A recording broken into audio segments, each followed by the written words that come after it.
Hello mga friends, natatapos rin yung bahay ko na ginawa.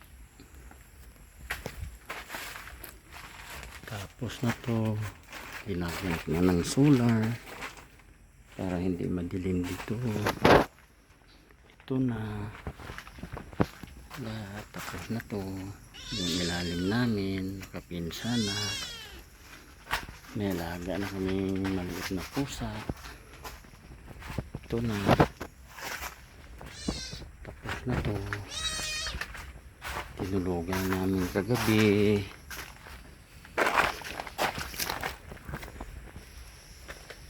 Ito,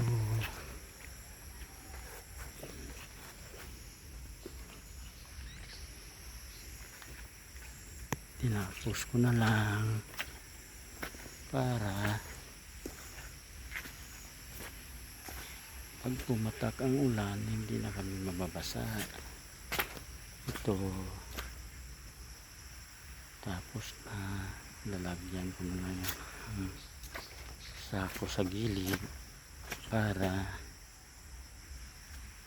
hindi papasokin ng ulan. Ito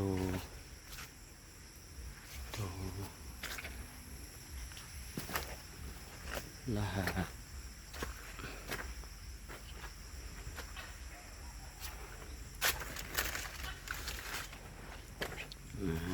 Tapos na to itong ilalim.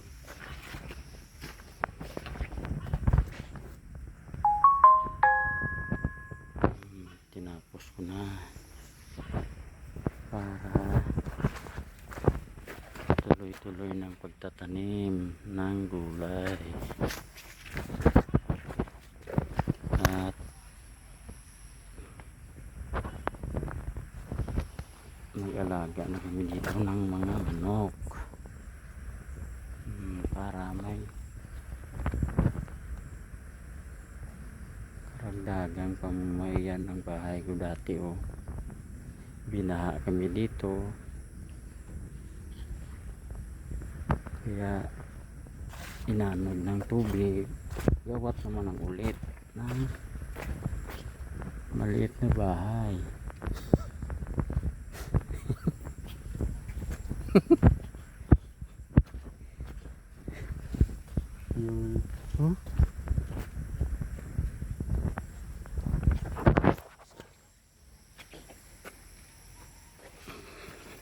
Mayroon kami mga prutas, langka, rambutan, marang, jenmingo, avocado.